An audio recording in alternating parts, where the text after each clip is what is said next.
Hey guys, what's up? This is that Hummer kid, and I didn't get my name for nothing. This channel has been entirely about the 1165A1. That is kind of its own project. That's my own passion project. But as you might have seen from the black H1 I had, uh, I get some Hummers. So today, you notice there are two in the driveway, and there's actually going to be three next week. So the 1165, kind of an update on that. I got the starter put in, it's running great.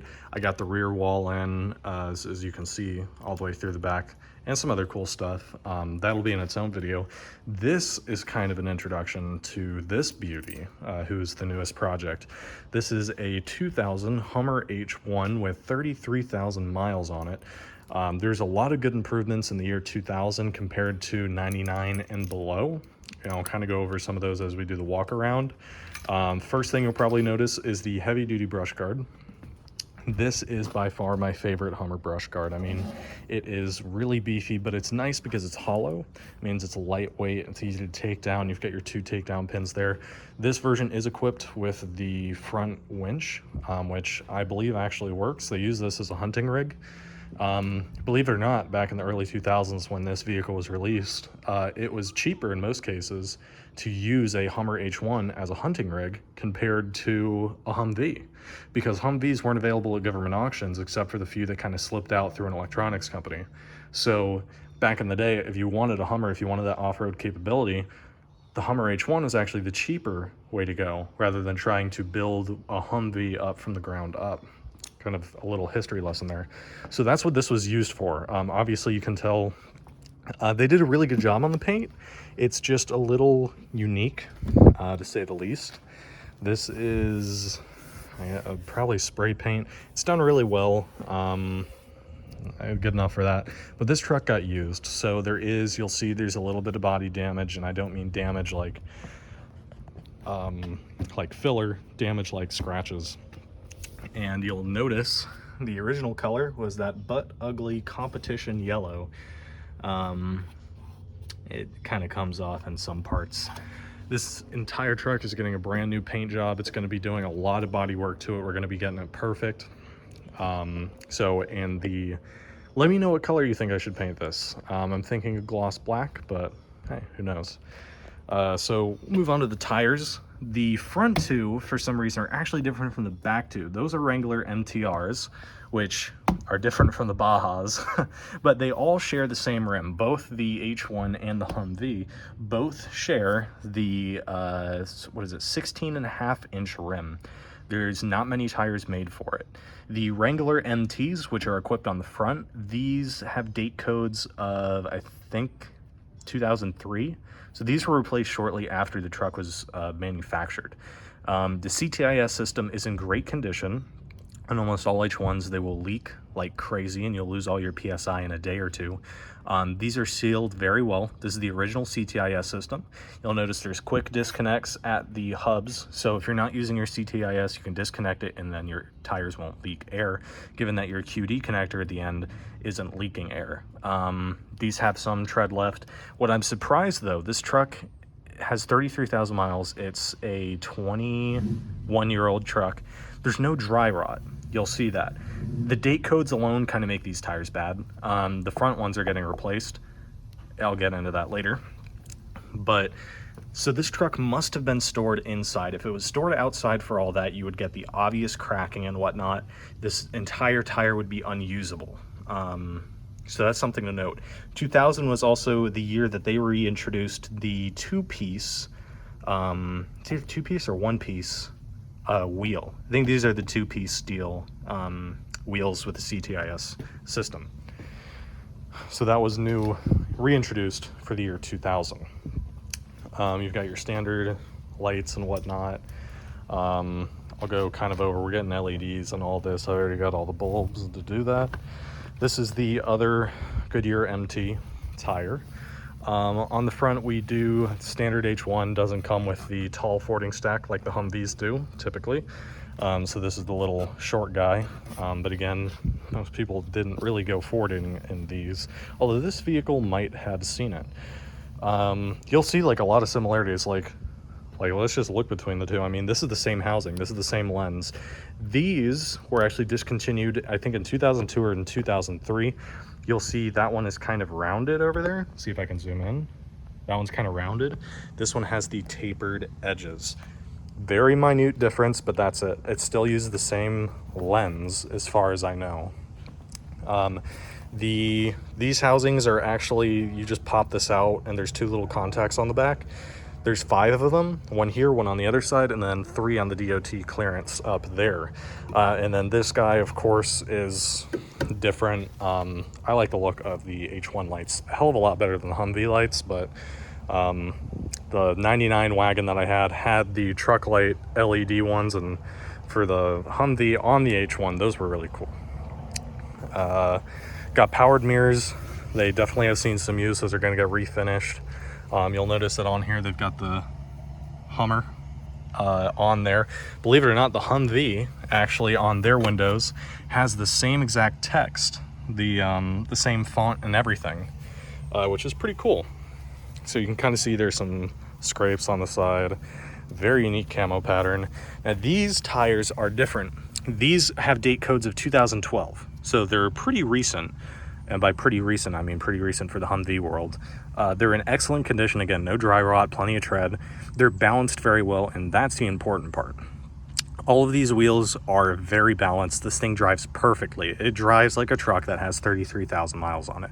The front end is extremely tight. Everything is perfect about the way this thing drives. Body mounts, very good condition. You don't really have to worry about the body mounts on these, except if you get the ECV trucks, the Humvees, that is. These things will completely rot out on you. All of these had to be completely replaced, and there's 6 of them over the body.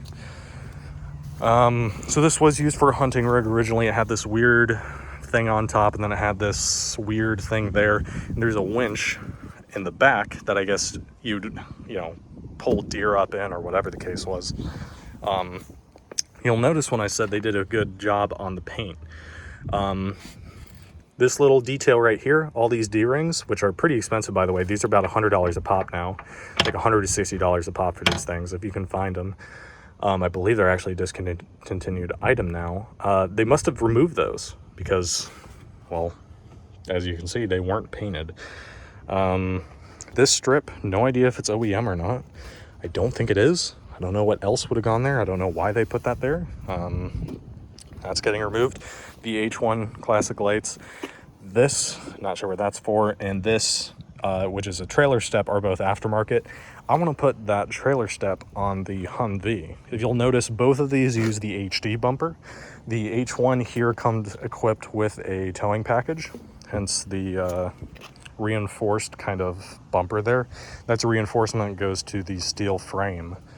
And then you've got your rear DOT lights and your license plate holder, which is pretty nice. We're getting new tailgate chains. This is aftermarket. There's 3 aftermarket switches. I don't know what any of them go to, but I know we've got aftermarket trailer wiring for 4-pin. I don't know why they just didn't do a 4-pin adapter on the stock 7-pin right there, but whatever. There's one for that. There's wires coming out of there, wires coming out of there. I'm sure those were for lights. And then this guy is, I guess, a rear, it's probably the controller for that winch. I'm guessing when I actually get into this, I just got this off the truck today a couple hours ago. These wires probably route to that, and that this is the rear control, which looks to be the same configuration as the front one, which is the factory winch for kind of remote control in the rear. So this is the HMC4 configuration. You've got your back with your heated window in the back. And it's kind of funny to see the similarities and differences between the two. But they're both cool trucks. There's a lot of things that are better on one than the other. And, while I've got these two here, I should probably do a comparison sometime between the military Humvee versus the civilian H1. And you'll actually have them side by side in the same configuration. what I would consider the military HMC4 with a brand new window I put in that looks awesome to mimic the H1's window, which is a little bit bigger.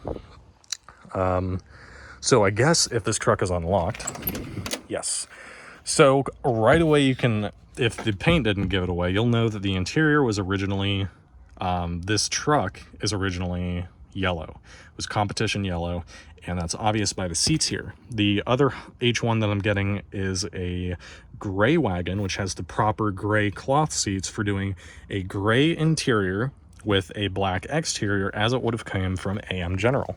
So these seats are going to be dyed black and put into a gray wagon that has a black interior. It doesn't have a black interior yet, but it will. So this is kind of, and this interior is in good condition, really good condition. It needs to be cleaned up, which I fully intend to do. A lot of this trim has to come off for the paint anyways, nearly all of it, except for the center console. But even everything else is going to get a really good scrubbing because this is dirty. This is either going to get replaced or changed. I mean, everything, this entire truck is going to be torn apart, and we're going to be redoing all of it. And I'll make video of pretty much all of that because I would love to have the restoration process on camera. Out of the two H1s I've had so far, both of them have had rifle like holders. It's, I don't know, I guess Hummers and guns. You can learn about that at Lynch Hummer. It's a thing.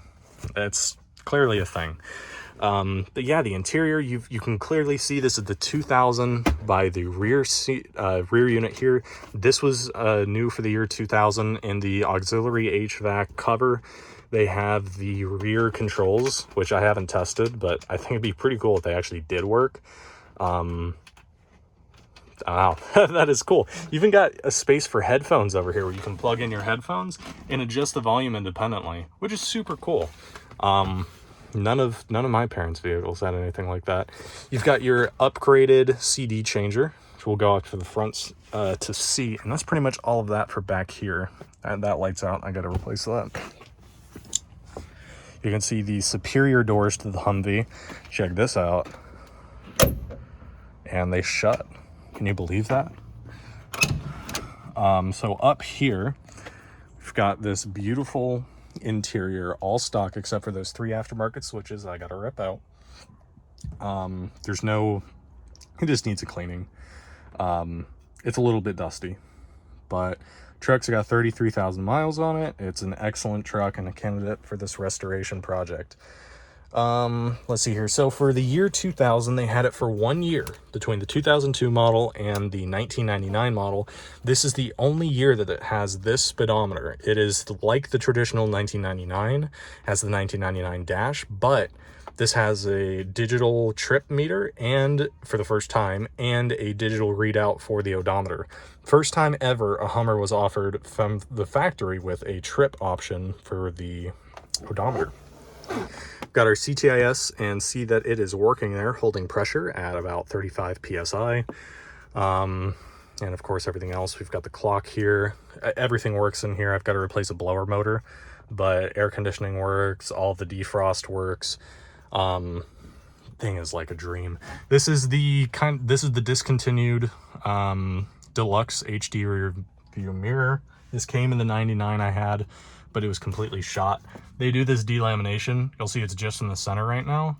The other one I had was completely unusable. I'm gonna keep it for that reason, because these mirrors are like $500 now, and they're in very short supply.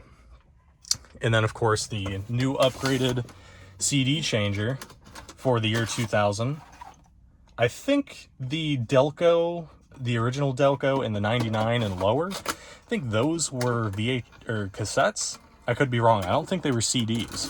I think this is the first time CDs have been offered. And then of course you've got the standard Monsoon stereo head, except it has the Hummer branding on it. I believe that was the first time in 2000 where they have the Hummer branding on the Monsoon stereo head.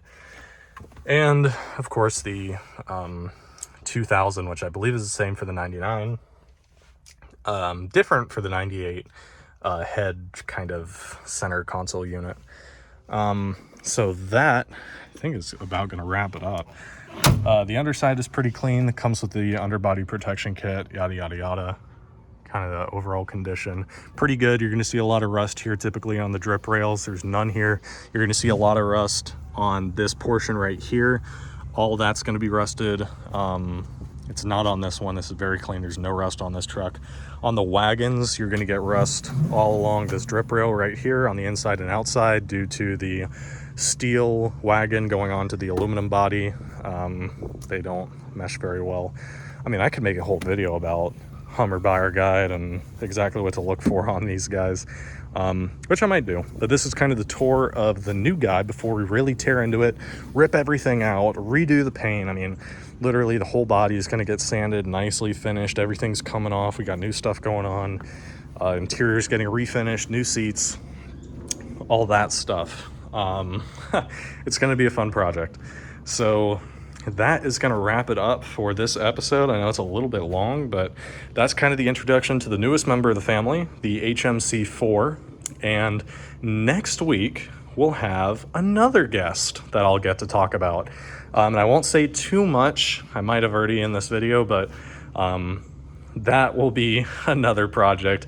That one is going to be a bit more tricky. This one is a really nice find. The other one is going to need a little bit more love and definitely some creativity. So that's going to wrap it up for this video. Thank you guys for watching. Let me know what color you think that the HMC4 should be painted. And then, of course, we'll give some updates on all the fun stuff I've done with the 1165A1 to get it back on the road and keep updated with the HMC4 project. So thank you guys for watching, and I'll see you in the next video.